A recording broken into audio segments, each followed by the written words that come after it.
Russia has blamed sabotage for a huge explosion that rocked Crimea this morning, just days after another blast all but wiped out a military airfield in the region. At least one blast struck near the city of Zhangkoi in northern Crimea early Tuesday, destroying what is believed to be either a Russian fuel or ammunition dump located close to a railway line. Moscow's defense ministry said a fire broke out around 6:15 am as a result of an act of sabotage which damaged a military storage facility near the village of Zhangkoi. Damage was caused to a number of civilian facilities, including power lines, a power plant, a railway track as well as a number of residential buildings. There were no serious injuries, it added. Separately, powerful explosions rocked an airbase in Gvardiskoye, central Crimea, sending plumes of black smoke into the air on Tuesday, local residents told the Russian business newspaper Kommersant. Russia has not directly blamed Ukraine for the attacks and Kyiv has not taken credit, but it comes just after a similar blast at a Russian airfield in the town of Saki last week which destroyed at least 7 jets. An anonymous official told journalists that Ukrainian special forces were responsible for that attack. Crimea is part of Ukraine, but has been occupied by Russian troops since 2014. Putin claims it as Russian territory following a sham referendum which showed locals in favor of becoming part of the mainland. The recent blasts mark the first significant Ukrainian attacks on the peninsula since it was occupied, and have raised eyebrows among experts because the sites are well out of range of Ukraine's current missile systems. Earlier on Tuesday morning, a transformer substation near the town of Zhangkoi, 14 miles away from the ammunition depot, also caught fire according to Russia's RIA Novosti news agency. The blasts at the military storage facility damaged a railway line which provides a key rail link between Crimea and the Russian mainland. Trains were immediately disrupted with 2,000 left stranded, said officials in the occupied peninsula. Russia has used Crimea to reinforce its troops fighting and the damage to the rail network could now disrupt that process. It is not yet clear what caused the blasts but it will raise suspicions of it being a Ukrainian sabotage attack in the Putin-annexed peninsula.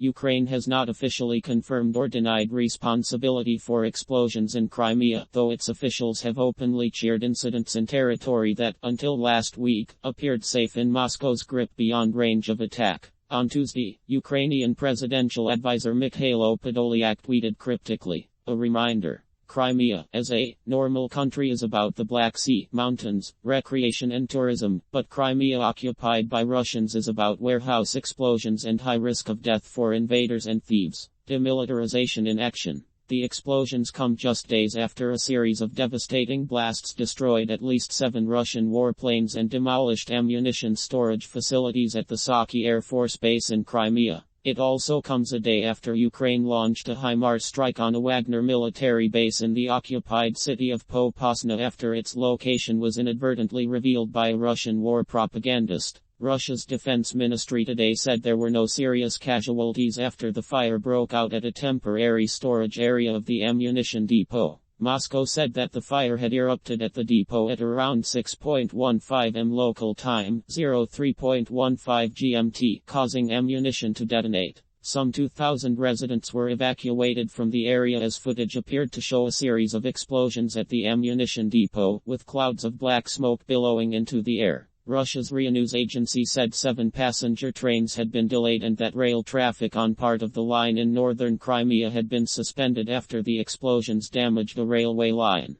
Aksyonov said a bus service would be provided to allow people to continue their journey. Video apparently shows workers quickly working to repair the damaging rail link between Crimea and the Russian mainland. Crimea, which has been under Russian control since 2014 even as most of the world recognizes it as Ukrainian territory, has been a major staging post for the military campaign Russia launched in Ukraine on February 24. Ukraine has not officially confirmed or denied responsibility for reported explosions in Crimea in recent days. The Russian reports did not say how many blasts occurred in total. The explosion marks yet another embarrassing loss for Russian President Vladimir Putin as it comes just days after a series of blasts ravaged the Saki Air Force Base in Crimea. At least 7 Russian fighter jets were destroyed and ammunition storage facilities were destroyed in the explosions on August 9. Russia denied any aircraft were damaged in last week's blasts or that any attack took place.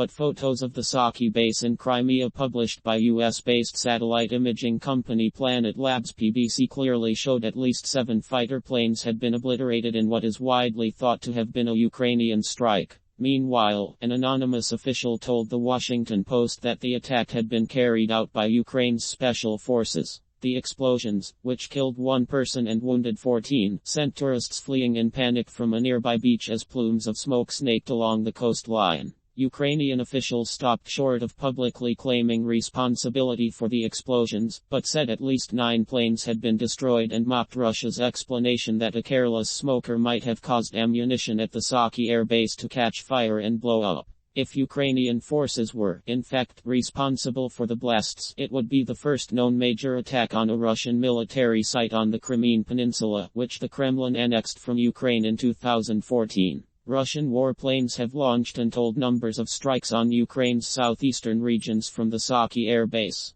Planet Labs photographs, taken roughly 24 hours after the explosions at the Saki base in Crimea, showed roughly 1 square mile of grassland burned to a crisp. Several craters marked the ground near the tarmac, typically the sign of a powerful explosion, and the smoldering wreckage of several jets are clearly visible. The 2 runways meanwhile bore no apparent damage and appeared to still be operational, while some of the fighter jets on the flight line had been moved farther down the runway and had seemingly escaped the explosions. The base has been home to the Russian 43rd Independent Naval Assault Air Squadron since Moscow seized Crimea. The squadron flies Sukhoi Su-24S and Sukhoi Su-30S and has been instrumental in delivering air support and strikes across southeastern Ukraine. Crimea holds huge strategic and symbolic significance for both sides. The Kremlin demands that Ukraine recognizes Crimea as part of Russia as a key condition of any potential ceasefire agreement. Ukraine has vowed to drive the Russians from the peninsula, with President Volodymyr Zelensky declaring earlier this week,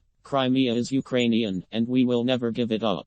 The Russian war against Ukraine and the whole of free Europe must end with Crimea and its liberation. Meanwhile, Ukraine said yesterday that HIMARS were used to strike a Wagner military base in the occupied city of Popasna after its location was inadvertently revealed by a Russian war propagandist. Russian war propagandist Sergei Shreda marked a visit to Wagner's Ukraine headquarters last week by posing alongside mercenaries in full combat gear. But Shreda may have condemned the men to death, giving away the base's location in the occupied city of Popasna after inadvertently photographing a street sign that contained the address of a nearby bomb shelter. That was all experts needed to locate the base, which Ukraine then used to launch a HIMARS strike. Confirmation that it had been struck came on Sunday, when Telegram channels with links to Wagner began posting photos of the aftermath, including soldiers being carried away on stretchers. It is just the latest embarrassing blunder for Vladimir Putin's forces almost 6 months into what was supposed to be a days-long war in Ukraine, having been forced to retreat from Kyiv, seen the Black Sea flagship Moskva sunk, withdrawn from Snake Island, and last week seen an airbase in Crimea all but wiped off the map. This is a breaking news story, more to follow.